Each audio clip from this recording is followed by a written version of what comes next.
आज के इस मंडल स्तर के कार्यक्रम के सम्मानित मुख्य अतिथि बहुत ही आदर और सम्मान के योग्य माननीय शमसुद्दीन राही साहब, प्रभारी पश्चिमी उत्तर प्रदेश उत्तराखंड लखनऊ मंडल, मैं बहुत ही आदर से गुजारिश करूंगा माननीय प्रभारी जी आए और हम सबको इस मौके पर संबोधित करें। माननीय प्रभारी जी।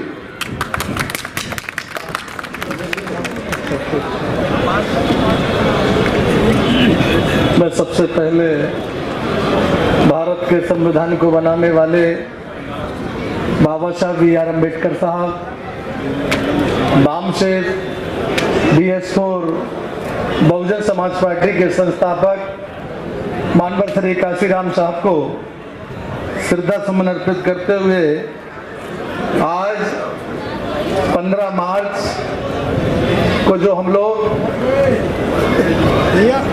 जब से मानवर श्री काशीराम साहब का जन्मदिन के साथ साथ 2017 के बाद बहन जी ने जन्मदिन के साथ साथ संगोष्ठी के रूप में मनाने का जो हम लोगों को आदेश दिया था, आज हम लोग संगोष्ठी के रूप में मना रहे हैं। मैं आपसे केवल इतना कहना चाहता हूँ, आज हम लोग मैं अपनी तरफ से और बहुजन समाज पार्टी के सभी जिम्मेदार साथियों की तरफ से और जो हमारे दूर दराज से काफी लोग आए हैं, मैं अपनी तरफ से आप सबको जन्मदिन की मुबारकबाद मानवर काशीराम साहब की देना चाहता हूं।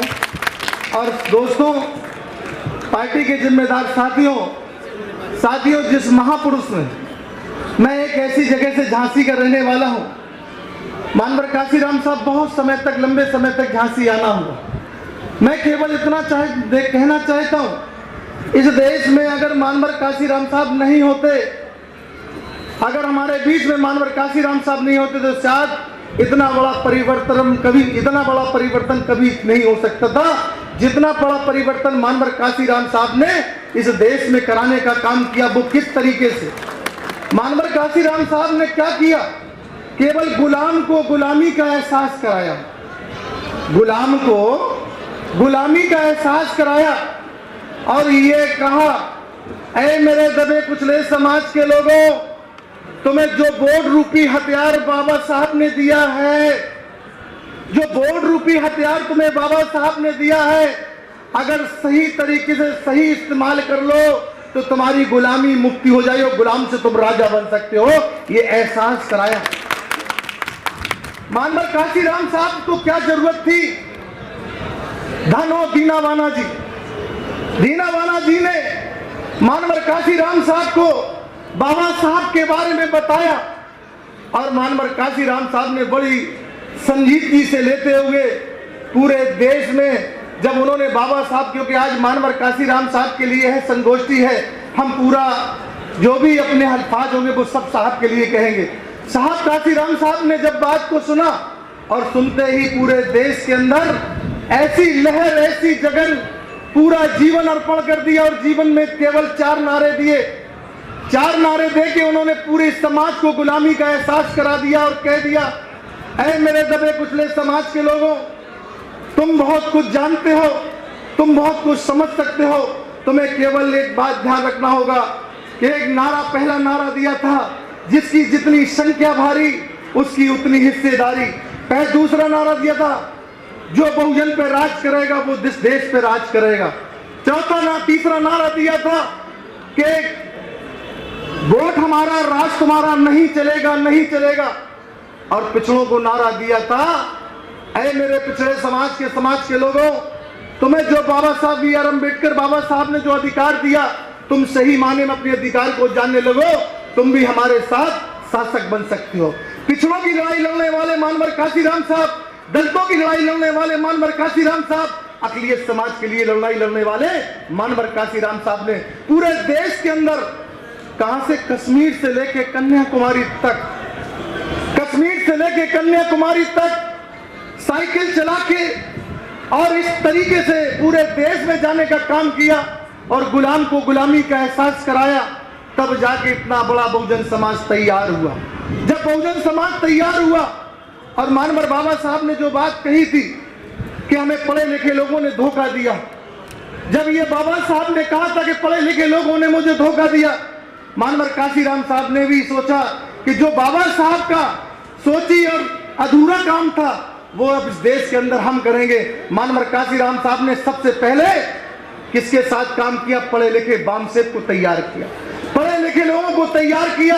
और पढ़े लिखे लोग जब इस देश के अंदर तैयार हुए तो बामसेब के बाद फिर वह मानवर काशीराम साहब ने सोचा कि अब ये पढ़े लिखे लोग पूरे देश के अंदर तैयार हो गए, अब हमें चलो दलित सोशलिस्ट जो DS4 बनाई, दलित सोशलिस्ट संगठन के रूप में दलितों का बहुत बड़ा प्लेटफॉर्म बना के और दलित सोशलिस्ट संघर्ष समिति DS4 बना के पूरे देश में दलितों के साथ, पिछड़ों के साथ, अकलियतों के साथ काम करना शुरू कर दिया। उसके बाद जब देखा दलित जाग गया, पिछड़ा जाग गया, अकलियत जाग गई, सब समाज में वोट का पॉलिटिकल चीज जानने लगे, तब मानवर काशीराम साहब ने कहा कि चलो अब हम सामाजिक परिवर्तन की बात करेंगे। जब तीनों जाग गए तो सामाजिक परिवर्तन को लेके जब काम किया तो सामाजिक परिवर्तन तभी आ सकता था जब सत्ता की चाबी अपने हाथ में हो सकती थी। जब सत्ता की चाबी अपने हाथ में होगी तब सामाजिक परिवर्तन होगा।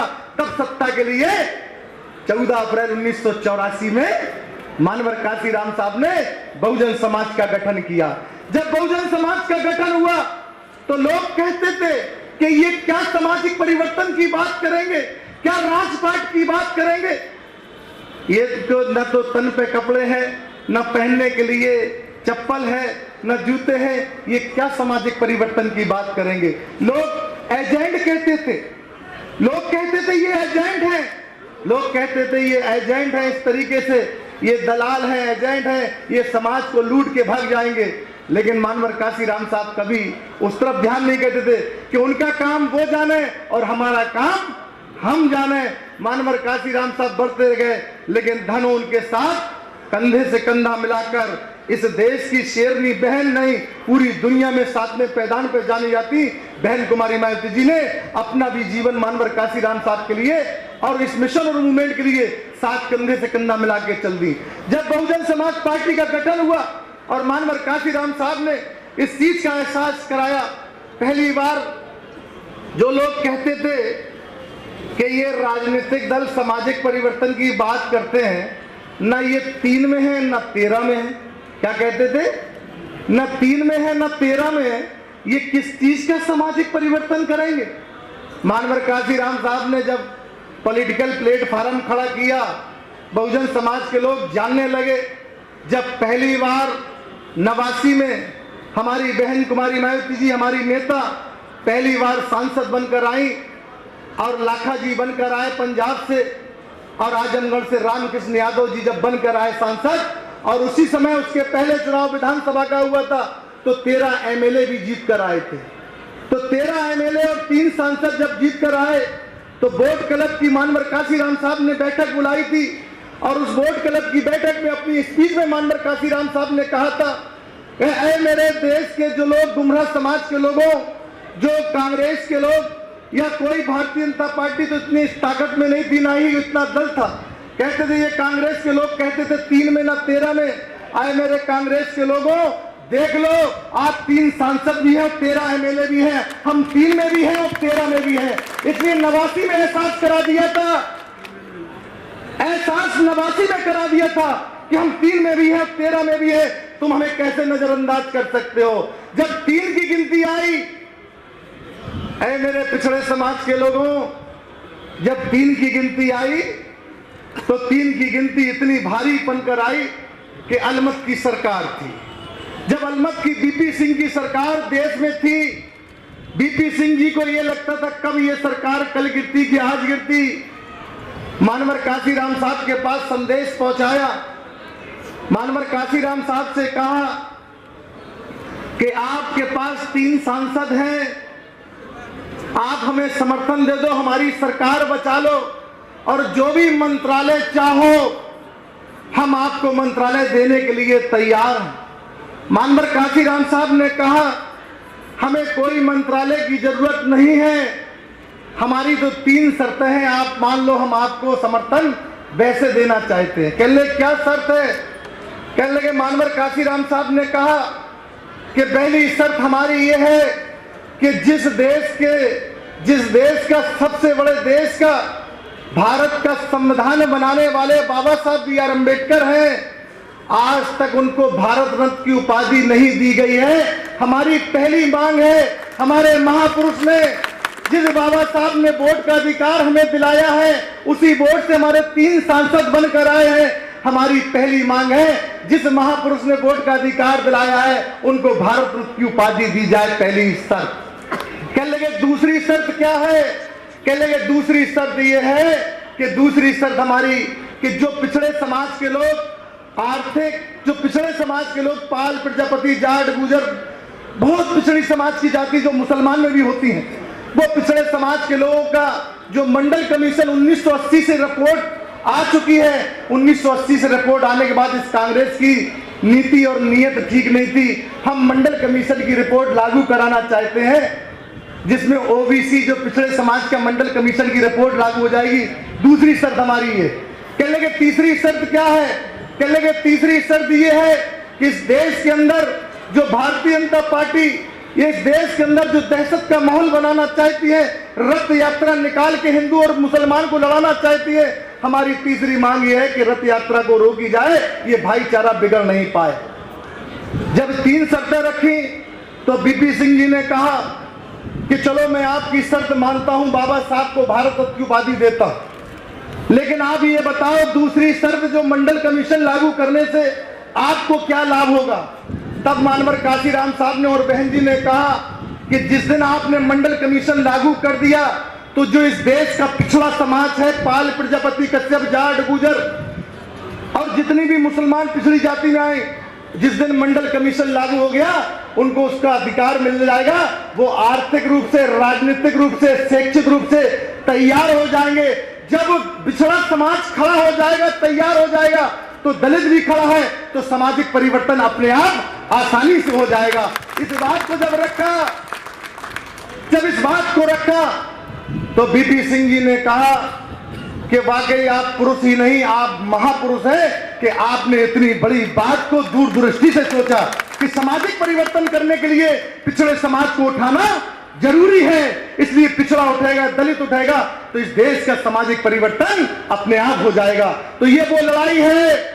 अगर 3 सांसद नहीं जीतते तो मंडल कमीशन लागू नहीं होता, और जब 3 सांसद नहीं जीते तो बाबा साहब को भारत रत्न की उपाधि मिलती। अगर पॉलिटिकल पार्टी आपकी बनी है, पिछड़े और दलितों की अगर कोई पॉलिटिकल पार्टी है और जो गरीब, मजलूम, अपर कास्ट में जन्मे हो, चाहे ब्राह्मण हो, ठाकुर हो, बैस हो, गरीब मजलूम हर समाज में होते हैं, अगर इस देश के अंदर सामाजिक परिवर्तन हुआ है, अगर बाबा साहब बी आर अम्बेडकर नहीं होते तो वोट का अधिकार नहीं मिलता, और वोट का अधिकार नहीं मिलता तो 3 सांसद नहीं बनते, और 3 सांसद नहीं बनते तो मंडल कमीशन लागू नहीं होता, और मंडल कमीशन नहीं होता तो पिछड़े समाज के अंदर जागरूकता नहीं होती, न राजनीतिक होती, न आर्थिक होती, न शैक्षिक होती। इसलिए मेरे सब समाज के लोगों, इस देश के अंदर अगर पिछड़ा समाज की लड़ाई लड़ने वाला अगर कोई है इस देश के अंदर तो केवल देश की नेता बहन कुमारी मायावती जी और मानवर श्री काशीराम जी थे। मेरे पिछड़े समाज के लोगों, अपना अधिकार जानो।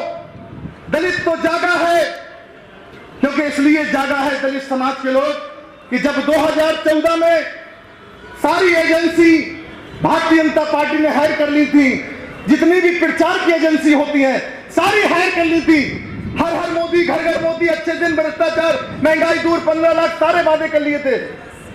सारे समाज के लोग, पिछड़े समाज के लोग बहक गए थे, सारे पिछड़े समाज के लोग बहक गए थे, लेकिन नहीं बहका तो दलित समाज का नहीं बहका था। अपनी नेता के साथ, अपने दल के साथ बहुजन समाज पार्टी अब अपने नेता के साथ, अपने दल के साथ चट्टान के तरीके से खड़ा रहता। उसने एहसास करा दिया था कि तुम कितना भी गुमराह कर लो, हम अपने नेता और अपने प्लेटफॉर्म, अपने दल को नहीं छोड़ सकते हैं। तब जाके भारतीय जनता पार्टी के लोग सोचने को मजबूर हो गए थे कि हमने सबको गुमराह कर दिया, सबके राजनीतिक जो बड़े बड़े दल थे सबका वोटर को बहका लिया, लेकिन दलित समाज को नहीं बहका पाए। तब इन लोगों ने सोची समझी रणनीति के तहत ये छोटे छोटे संगठन 2017 के बाद पैदा करे। अब मेरी बात गौर से समझ में आ रही नहीं आ रही? बताओ अच्छा, आप लोग कितने लोगों को समझ में आ रही? जरा हाथ उठाओ, मैं दिल से पूछ रहा हूं। जब जाके इनके दिमाग में आया कि ये तो काट ही नहीं पाए, तो इनमें छोटे छोटे संगठन पैदा कर दो और इनके बोर्ड को बिखरा दो। जब बिखर जाएंगे चाय जब पटक देंगे। इसलिए लंबी राजनीति है, अगर इसको नहीं समझोगे तो मिट जाओगे और इसको समझ जाओगे तो मिटा दोगे। अब ये बताओ, मिटना चाहते या मिटाना चाहते? बताओ।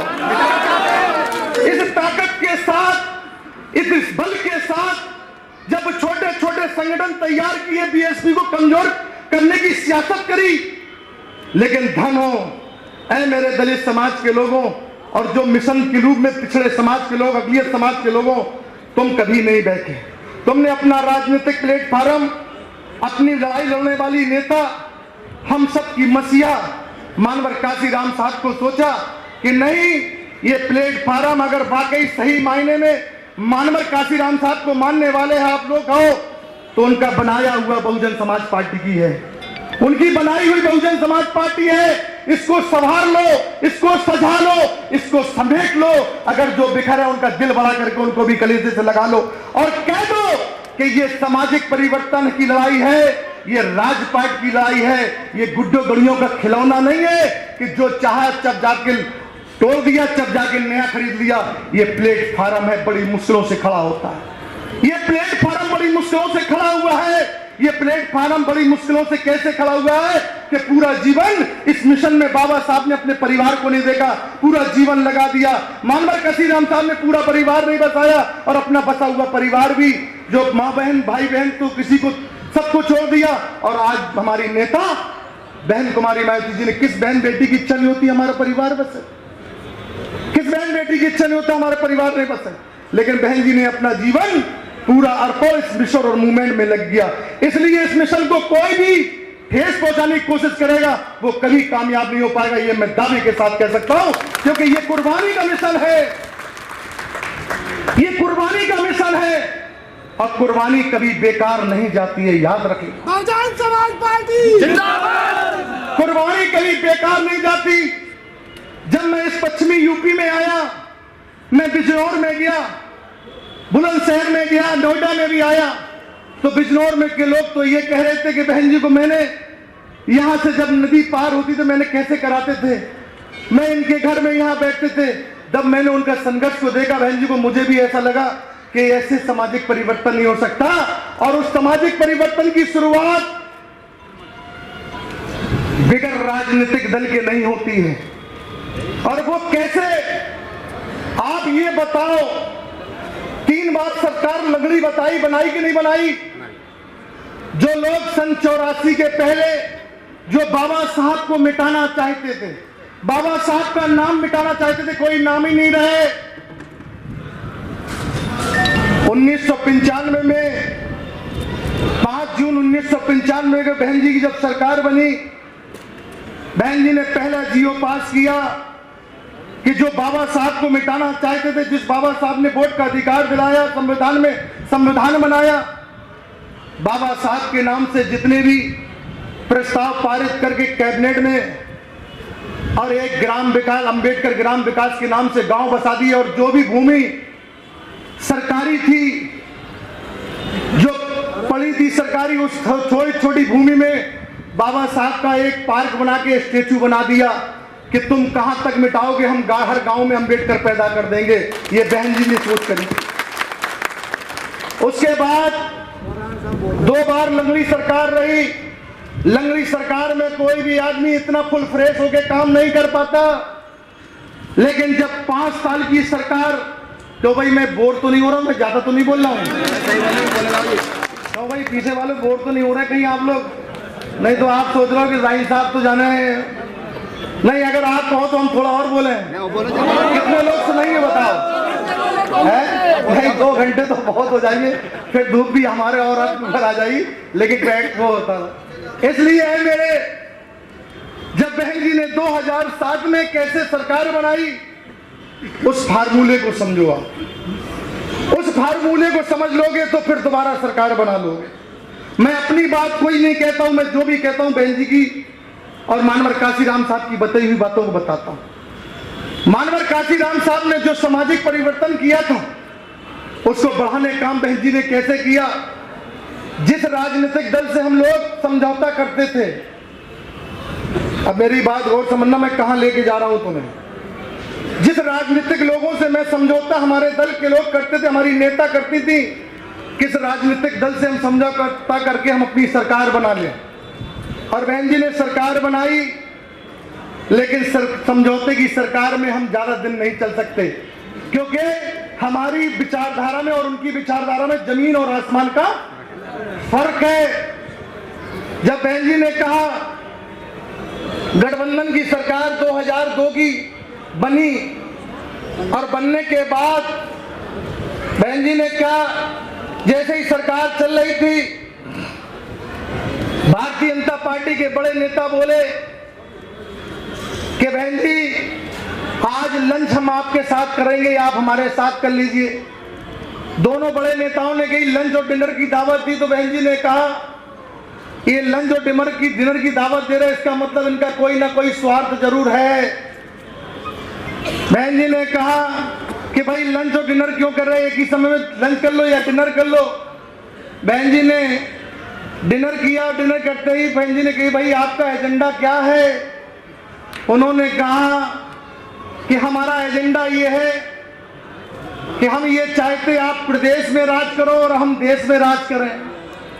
क्या कहा? आप प्रदेश में राज करो, हम देश में राज करें। बहन जी ने कहा कि हम देश और प्रदेश की भाषा आपकी समझ नहीं पाए, इसका मतलब क्या हुआ? कहने लगे आप हमेशा के लिए मुख्यमंत्री उत्तर प्रदेश की बने रहो, हम देश के प्रधानमंत्री हमेशा के लिए बनते रहे। बहन जी ने कहा भाई कैसे? कि आप और हम मिलके उत्तर प्रदेश में चुनाव और देश में चुनाव लड़ें, आप प्रदेश हमेशा संभालो, हम देश संभालें। बहन जी ने कही मिल के चुनाव हम कभी नहीं लड़ सकते। कहने लगे क्यों नहीं लड़ सकते? सरकार हम बनाए हैं तो लड़ क्यों नहीं सकते? बहन जी ने कही हम सियासत कर सकते लेकिन संगठन में समझौता नहीं कर सकते हैं। कहने लगे क्यों? बहन जी ने कहा सुन लो, हम जो करते हैं, हमने सियासत करी समझौते में, लेकिन पहले हम आप साथ में चुनाव कैसे लड़ेंगे? हमारी विचारधारा और आपकी विचारधारा जमीन आसमान का फर्क है। हमारी विचारधारा में, आपकी विचारधारा में जमीन और आसमान का फर्क है। कहने लगे कैसे? बहन जी ने कही आप धर्म की झगड़े फसाद करके सियासत करते हो और हम सामाजिक परिवर्तन की बात करके सियासत करना चाहते हैं और सब समाज को भागीदारी देना चाहते हैं। तो हमारी विचारधारा में और आपकी विचारधारा में फर्क है, हम साथ में चुनाव नहीं लड़ सकते। बहन जी ने कहा, कहने लगे हम आपकी सरकार गिरा दें। बहन जी कहने लगे कल गिरती तो अभी गिर जाए, लेकिन हम विचारधारा से समझौता कभी नहीं करने वाले हैं। हम सरकार को गिरा सकते हैं लेकिन हम विचारधारा से समझौता नहीं कर सकते। अगर बहन जी चाहती तो भारतीय जनता पार्टी कहना मान सकती थी और अपनी विचारधारा को उनके हाथ में दे देती तो शायद ये परिवर्तन नहीं होता। लेकिन बहन जी ने कहा कि हम सब कुछ खत्म कर सकते लेकिन विचारधारा खत्म नहीं कर सकते। आप याद कर लो, देश की रैली लखनऊ के अंदर हल्ला बोल रैली 25 अगस्त 2003 में बुलाई और बुला के चैलेंज करके मंच के माध्यम से मुख्यमंत्री पद से इस्तीफा दे दिया था। यह है बहन जी की करनी, ये त्याग है कि सत्ता नहीं अपनाई, इस बहुजन समाज की विचारधारा बचाई। ये त्याग है बहन कुमारी नायक जी। और लोग शासन करने के लिए दंगे फसाद करा देते, जाति संघर्ष करा देते, लेकिन बहन जी सामाजिक भाईचारा खत्म नहीं हो जाए उसके लिए सरकार भी अपनी दांव पे लगाती थी और इस्तीफा दे देती। और फिर बहन जी ने क्या कहा कि जिस समाज से हम लोग, जिस राजनीतिक दल से, जिस बोर्ड पे हम समझौता करते थे, अब हम उसी बोर्ड पे भाईचारा बना लेंगे। नहीं समझ में आई? आई समझ में आई? तब 2003 के बाद जैसे इस्तीफा दिया, भारतीय जनता पार्टी की देश में सरकार थी, भारतीय जनता पार्टी को बुरा लगा कि इन्होंने सरकार से इस्तीफा दे दिया। उन्होंने बहन जी के ऊपर आय से अधिक संपत्ति का मुकदमा लिखवा दिया, ताज कॉरिडोर का मुकदमा लिखवा दिया, और यहां तक आय से अधिक संपत्ति का मुकदमा, ताज कॉरिडोर जिससे बहन जी का कोई मतलब नहीं था, ताज कॉरिडोर का मुकदमा लिखवा दिया। और इतना ही नहीं, वह एक दफे में 23 जगह छापे सीबीआई के लगवा दिए। और छापे, एक तरफ ताज कॉरिडोर का मुकदमा, आय से अधिक संपत्ति का मुकदमा, छापे लग रहे थे, 3 तरफ ये हो रहे थे, चौथी तरफ मानवर श्री काशीराम साहब बीमार थे। याद कर लो आप लोग, मानवर काशीराम साहब बीमार चल रहे थे, बहन जी मानवर काशीराम साहब को संभालने में समय दे रही थी, और यहाँ केसों से, सीबीआई से, ताज कॉरिडोर से जद्दोजहद कर रही थी और डट के मुकाबला कर रही थी। जब डट के मुकाबला इन्होंने सोचा, और उसी पीरियड में हमारे बीच में मानवर काशीराम साहब नहीं रहे, और एक तरफ मानवर काशीराम साहब नहीं रहे और दूसरी तरफ 47 एमएलए तोड़ के भाजपा की सरकार बनवा दी थी। तो लोग कहते थे कि इनके एमएलए टूट गए। क्या कहते थे? इनके तो एमएलए ही टूट गए, इनके जन्मदाता ही चले गए, अब क्या होगा, ये तो दल ही खत्म। कहते थे ये दल ही खत्म। बहन जी ने कहा एमएलए एमपी तो आते रहते हैं, जाते रहते हैं, लेकिन संगठन नहीं टूटना चाहिए, संगठन मजबूत जरूर होना चाहिए। जब बहन जी ने जिस समाज की बुनियाद पे सर्व समाज में ब्राह्मण लेके ठाकुर, वैश्य समाज के लोग, पाल, प्रजापति, कश्यप, जाट, गुजर, मुस्लिम, हर समाज में सामाजिक भाईचारा पैदा कर दिया। हर गांव में लोग जाने लगे और सामाजिक परिवर्तन, सामाजिक भाईचारा बनाने की बात करने लगे। जब सर्व समाज में भाईचारा बन गया तो प्रदेश में सबसे बड़ा 2007 में चुनाव आ गया। जैसे ही चुनाव आया, सारे समाज के लोगों ने, पाल भी कहता था हमारी सरकार, प्रजापति भी कहता हमारी सरकार, जाट भी कहता हमारी सरकार, गुजर भी कहता हमारी सरकार, ब्राह्मण भी कहता हमारी सरकार, ठाकुर भी कहता हमारी सरकार, और यहां तक मुसलमान भी कहता हमारी सरकार।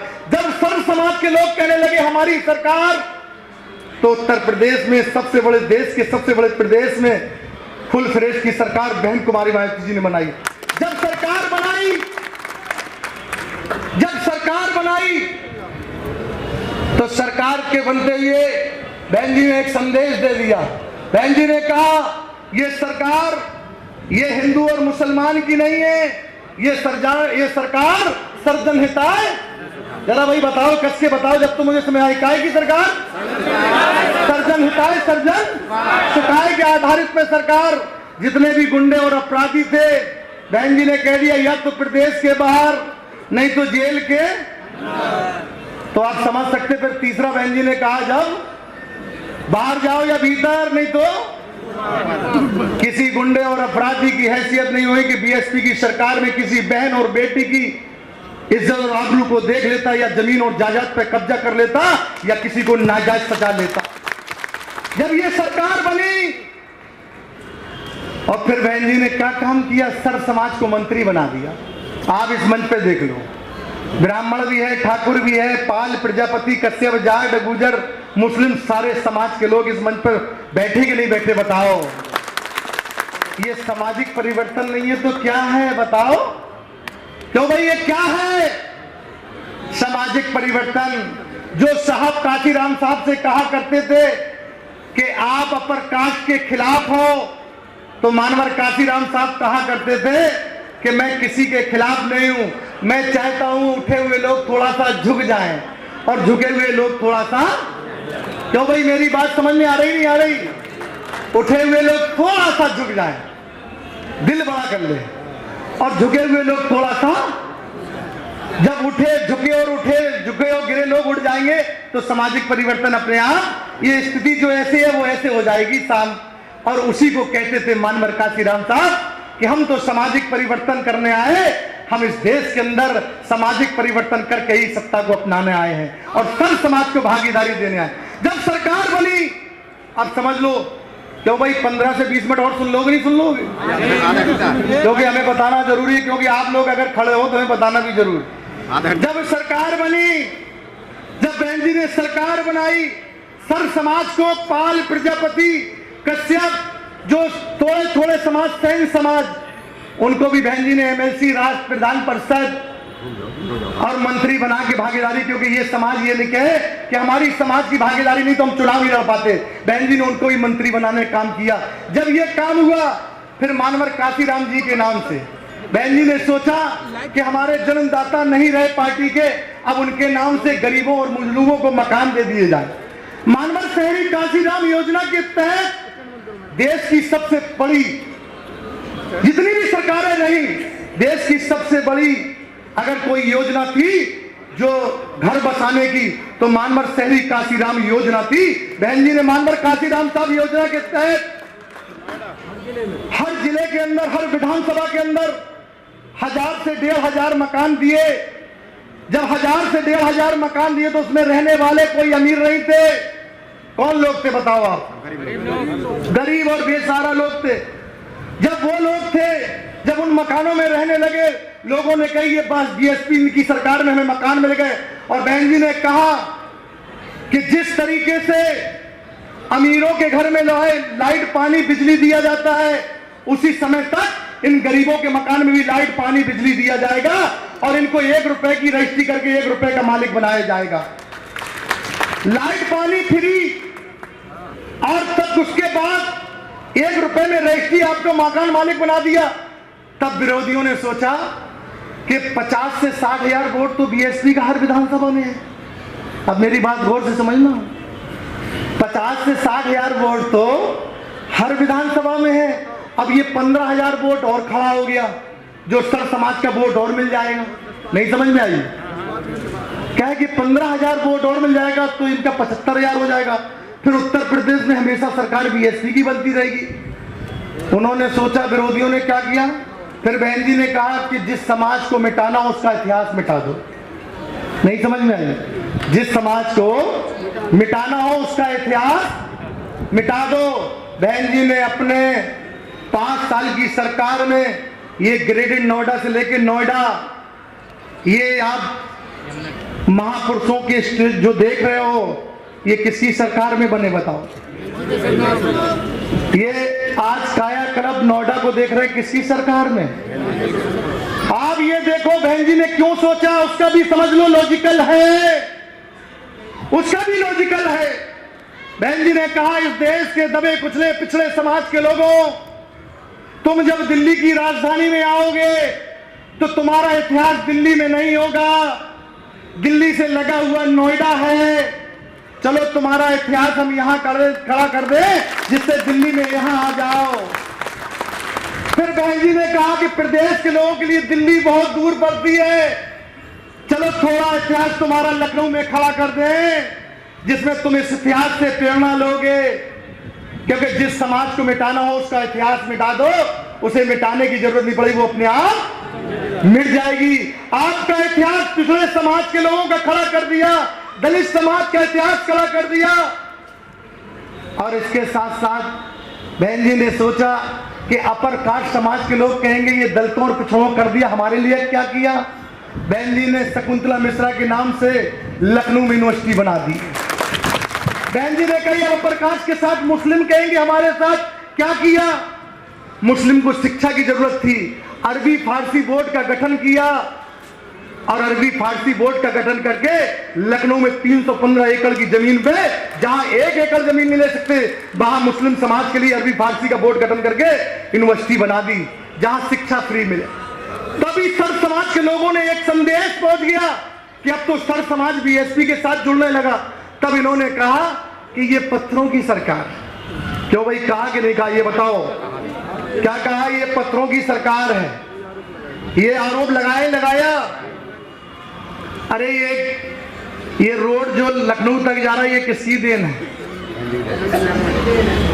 अब आप ये बताओ, पत्थरों की सरकार, जब इन्होंने विरोधियों ने आवाज लगाई पत्थरों की सरकार, मूर्तियों की सरकार, मैं आज पूछना चाहता हूं आप सबसे, आप जवाब देना।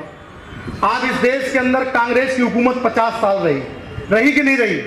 कांग्रेस ने अपना इतिहास बनाया, नेहरू जी के नाम से, इंदिरा जी के नाम से, राजीव जी के नाम से, संजय गांधी जी के नाम से। बीएसपी की नेता ने या महापुरुष ने कभी विरोध किया? कभी विरोध नहीं किया कि भाई आपकी सरकार अपना इतिहास काला कर रहे। उसके बाद भारतीय जनता पार्टी की सरकार रही। भारतीय जनता पार्टी की सरकार में उपाध्याय जी के नाम से, अटल जी के नाम से पार्क स्मारक पूरे देश में बने, बीएसपी ने कभी विरोध नहीं किया। उसके बाद समाजवादी पार्टी की सरकार उत्तर प्रदेश बनी, लोहिया जी के नाम से, मुलायम सिंह जी के नाम से पार्क स्मारक बनाए, हमने कभी विरोध नहीं किया, क्योंकि हमारी नेता बहन कुमारी मायावती जी किसी पुरुष और महापुरुष के खिलाफ नहीं है। अगर खिलाफ है तो गुंडे और अपराधियों के खिलाफ है, उनको ठीक करने का इंतजाम करती है। तो तुम्हारे पेट में दर्द होता है। जब ये बात हम कहते हैं मंच के माध्यम से, आज इतिहास खड़ा, गरीबों को मकान मिला, रोड सड़कें बनी, लाइट पानी समय से मिला, गुंडागर्दी खत्म हो गई, और बेटियों के लिए जो योजना बनाई थी महामाया योजना के नाम से, अगर बहन जी ने सब कुछ दिया तो ये धन गलत दिया। इसलिए लोगों ने सरकार को क्या कहा कि ये पत्थरों की सरकार है, ये पत्थरों की सरकार बदनाम। और हम लोगों से क्या कहते थे, हमारे लोगों से क्या, और फिर हमने उसी में एक नारा और दे दिया। अब नारा कौन सा दिया? हमने नारा दिया कि यूपी हुई हमारी, क्या कहा था बताओ? यूपी हुई हमारी, अब दिल्ली की। लोगों ने सोचा, अब मेरी बात और से समझ लेना, लोगों ने सोचा यूपी में इतना बढ़िया, इतना बेहतर काम कर दिया, लाइन ऑर्डर मेंटेन, देश का सबसे बड़ा लाइन ऑर्डर मेंटेन कर लिया। अब अगर देश में चढ़ गई तो फिर तो हमारा जो गंदी सोच वाले हैं उनका फिर क्या हश्र होगा। तब जाके सोची समझी रणनीति के तहत हमारे लोगों के पास पहुंच जाते थे कि भाई तुम्हारी सरकार चल रही, तुम्हें क्या मिल गया? कहते तो नहीं कहते, मैं गलत कह रहा हूं, बता दो आप लोग कि तुम्हारी सरकार, तुम्हें क्या मिल गया? हमारे लोग गुमराह हो गए, हाँ भाई हम तो वैसे थे। अरे तुम्हारा इतिहास खड़ा कर दिया, तुम्हें रहने का ठिकाना और तुम्हारा मान सम्मान सभी मान खड़ा कर दिया। ये बहन कुमारी मायावती जी और मानवर काशीराम साहब की देन थी। इसलिए पहले ये राजनीतिक दल के साथ साथ हमारे लोगों की क्या चाहत थी, हमारे लोगों की मान सम्मान स्वाभिमान से जीने की चाहत थी। आज मान सम्मान स्वाभिमान, अब की बात, एक बात मैं बता दूं आपको, आज हम लोग जब सामाजिक परिवर्तन हुआ, आज हम सब एक साथ में भाई के रूप में बैठते हैं। और ये सामाजिक परिवर्तन किसी और की देन नहीं है, ये पॉलिटिकल अगर पार्टी आपकी नहीं होती तो इतना बड़ा प्लेटफॉर्म नहीं बनता और ना ही सामाजिक परिवर्तन होता। इसलिए जब ये महापुरुषों के नाम से पार्क और स्मारक बनाए तो इनके पेट में दर्द हुआ। और मैं आपको दावे के साथ कह सकता हूं, तब बहन जी ने 14 अप्रैल 2013 में जब सरकार हमारी गई तो बहन जी ने सबसे पहले 14 अप्रैल 2013 में आगरा में रैली करने गई थी, जो 14 अप्रैल मनाते हैं। बहन जी ने कहा था कि जिन विरोधियों ने हमारी सरकार को बदनाम करने का काम किया कि ये सरकार पत्थरों की है, मूर्तियों की सरकार है, इनने इतिहास खड़ा कर दिया। बहन जी ने कहा एक सरकार नहीं, ये हमारे महापुरुषों पे 100 सरकारें कुर्बान हैं, लेकिन हम इतिहास अपना बदलेंगे नहीं, हम अपनी विचारधारा खत्म नहीं करेंगे। इसलिए वो नेता है आपकी नेता बहन कुमारी मायावती जी। अगर 2007 में सरकार नहीं बनती तो दिल्ली से लेकर लखनऊ तक आपका इतिहास नहीं होता। हर समाज के साथ, हर धर्म के साथ, हर जाति के साथ, हर महापुरुष को सम्मान देने का काम किया, हर पुरुष को सम्मान देने का काम किया, अमन चैन बरकरार रहा और बहन बेटी की इज्जत और आबरू भी सुरक्षित रही। आज आप बताओ दिल की गहराई से, आज क्या बताओ बहन बेटी सुरक्षित है? तो भाई बताओ, जरा आवाज लगाओ। क्या किसी गुंडागर्दी कितने बड़े सीमा पे है? पेपर डेली पढ़ लो, 8-10 मर्डर होते हैं, 10-15 मर्डर हो जाते हैं, लूट हो जाती, बैंक की डकैती हो जाती, इतने बड़े पैमाने पर। और इसके साथ साथ अब जो किसानों की हालत है, सही बताओ कैसी है? अरे किसान विरोधी सरकार, नौजवान विरोधी सरकार, मजदूर विरोधी सरकार। जब किसान विरोधी है, नौजवान विरोधी है, मजदूर विरोधी है, मजलूम विरोधी है, जब विरोधी सरकार को हमने इसको बनाने में कितना मेहनत करी, बिगाड़ने में ज्यादा समय नहीं लगेगा, याद रख लेना। इसलिए मैं सबसे कहना चाहता हूं, अगर इस सरकार से मुक्ति चाहते हो, किसानों का भला करना चाहते हो, और बहन जी ने तो किसान को तो इस तरीके से दिया कि किसी सरकार ने नहीं दिया। आज पश्चिमी यूपी में अगर गन्ने का मूल्य बढ़ाने वाली कौन सी सरकार थी बताओ, जरा कस के बताओ आप लोग। बीएसपी की सरकार, बहन जी की सरकार में गन्ने का मूल्य बढ़ाया, समय से पैसा दिलवाया बहन जी ने, और ये कहा जैसे ही 100 कुछ रुपए रेट बढ़ाया तो मिल मालिकों ने कहा हम मिल बंद कर देंगे। बहन जी ने कहा देखें कौन मिल मालिक बंद करता है, और अगर समय से पैसा नहीं देगा तो मिल मालिक के खिलाफ मुकदमा लिखा जाएगा और इंटरेस्ट तक देना पड़ेगा। तो इसलिए किसानों की हित की और नौजवानों के लिए बहन जी ने क्या दिया?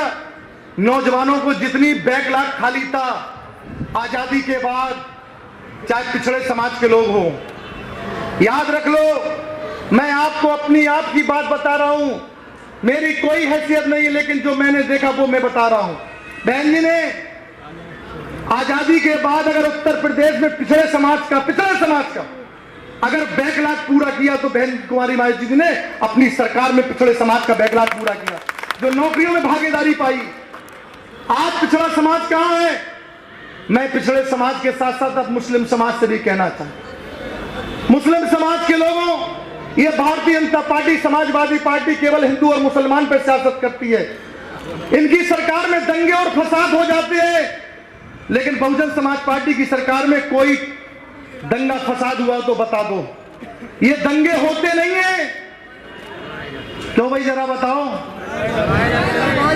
कराए। इसलिए आपको हमेशा समझदारी से काम लेना है। अगर हमारे आन इज्जत का जिल्लत का देने वाला सिर्फ ऊपर वाला है, लेकिन हमें ऊपर वाले ने दिमाग दिया, हमें सोचना चाहिए, हमें सही हिफाजत, क़यादत और सियासत। अगर हमारी इज्जत का जिल्लत का हिफाजत तो खुदा मालिक है, लेकिन अगर सही मायने में दिमाग आपको दिया है तो हमारी सियासत, हिफाजत और क़यादत सही मायने में किसके साथ हो सकती है, ये अच्छा बुरा आप समझ सकते हो। समझ जाओ। मैं आपसे एक अपील करके अपनी बात को खत्म करूंगा। अगर वाकई मेरी बात सही है, अगर मेरी बात सही है, इस किसान विरोधी सरकार को, नौजवान विरोधी सरकार को, मजदूर विरोधी सरकार को अगर उखाड़ फेंकना है तो सर समाज में भाईचारा बना लो।